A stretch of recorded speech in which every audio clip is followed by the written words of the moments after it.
Usually when we sit down to open up a deep dive, we are looking for a spark. You know the drill. Yeah, absolutely. We want that dopamine hit of a new technology or a breakthrough in efficiency. Right. Or maybe a clever new protocol that's going to totally change how we handle digital assets. Exactly. We are always looking for the next big thing. But today the vibe is completely different.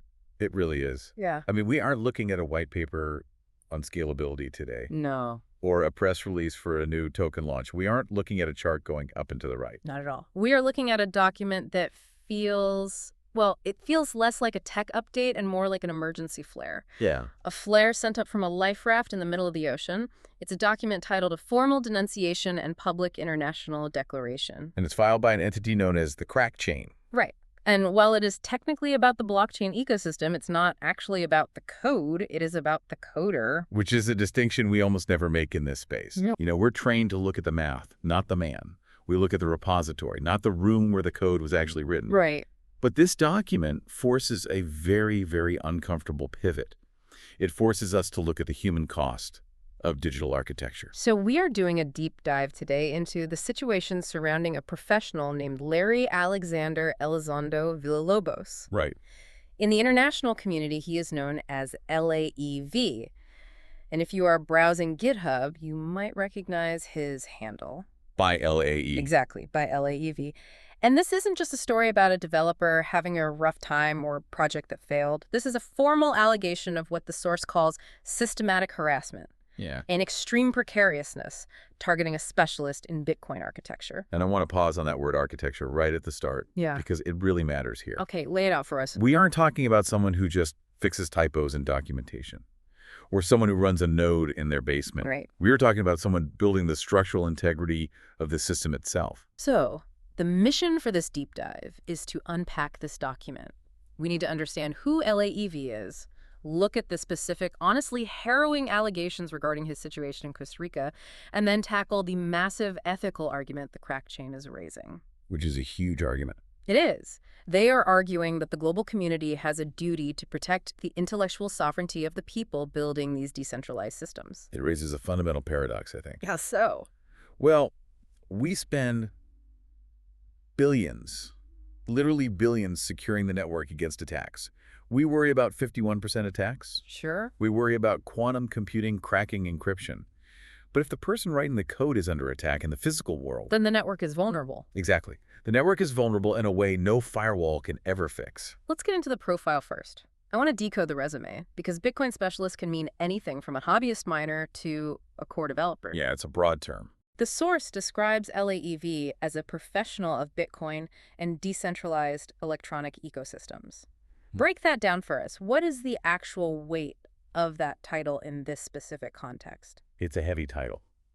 And the source is very careful with its language here. Okay. They emphasize that LAEV is involved in strategic technological design and contemporary conceptual models applied to Bitcoin. Strategic design. Yes.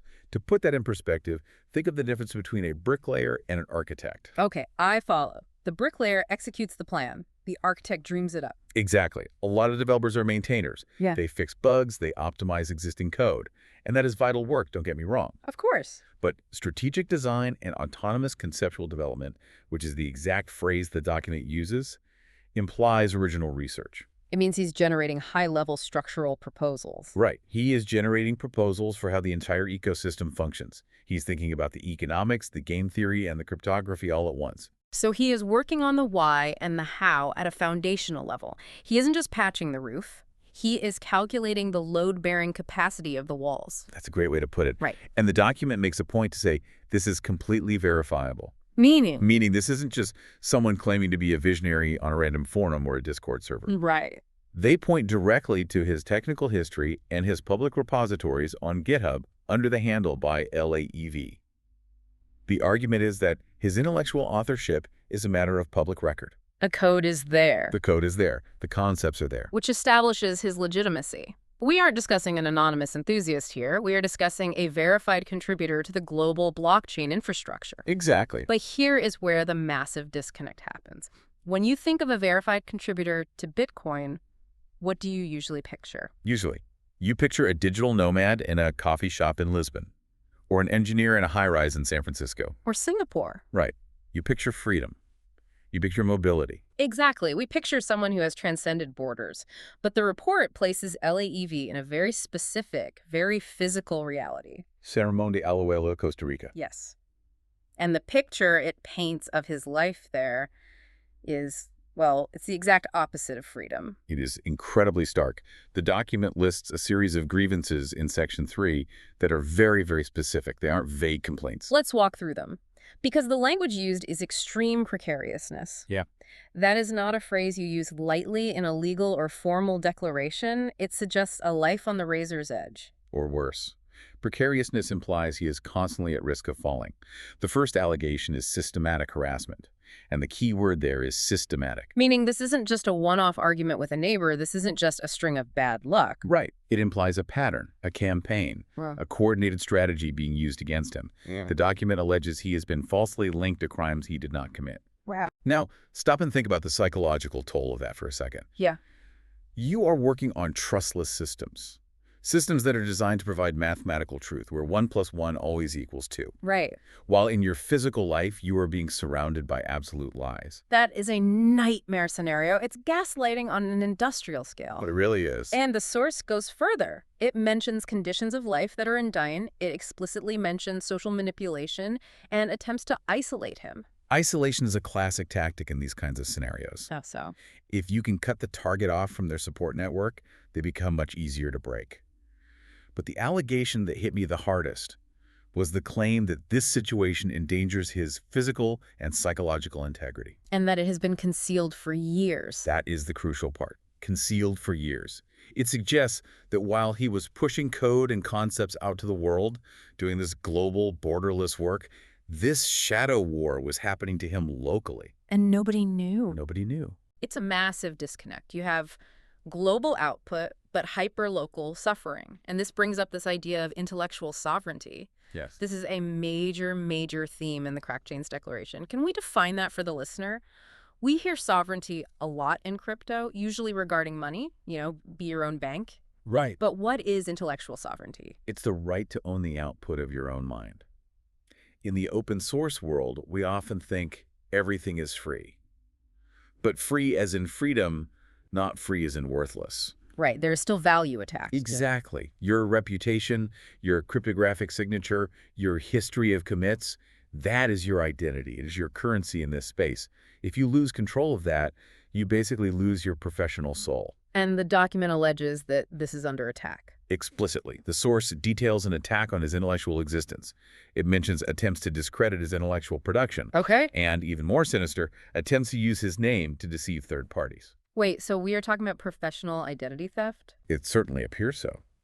The allegation is that there has been an appropriation of his professional labor. Imagine you are a high-level architect. You design a building. Right. Someone else not only takes credit for it, but then uses your name to sell faulty blueprints to someone else. Or they use your reputation to validate something you never even touched. That entirely destroys your credibility. And in the blockchain world, where trust is established through cryptographic verification, if your identity is compromised or muddied, you are finished. Exactly. If someone locally is trying to co-opt his reputation or ruin it, they are dismantling his entire professional life. Wow. And because he is in a situation of economic marginalization, which is another key claim in the report, he doesn't have the resources to fight back legally in the traditional way. I want to drill down on that economic marginalization point, because it seems paradoxical to a lot of people outside the industry. Oh, absolutely. If he is a high-level Bitcoin architect, the assumption is that he should be wealthy, or at least very comfortable. Bitcoin is a trillion-dollar asset class. How does a foundational contributor end up in extreme precariousness? That is what we call the open source trap. We assume value extraction is automatic. But it's not. No, it's not. Many of the people who built the foundational layers of the internet, and now the blockchain, did so as volunteers, or grant recipients, or pure researchers. They build the roads, but they don't necessarily own the toll booths. Precisely.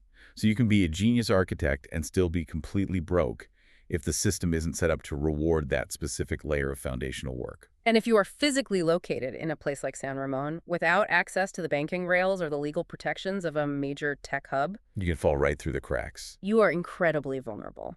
The document argues that the local environment in Costa Rica has allowed this marginalization to happen.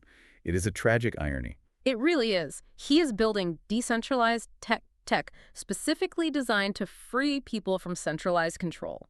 Yet he is being crushed by a very centralized, localized set of circumstances. Yes, he is physically trapped while his mind is trying to build systems for global freedom. It's almost like he is building doors for everyone else while being walled in himself. That image is really hard to shake. That is a very powerful way to put it.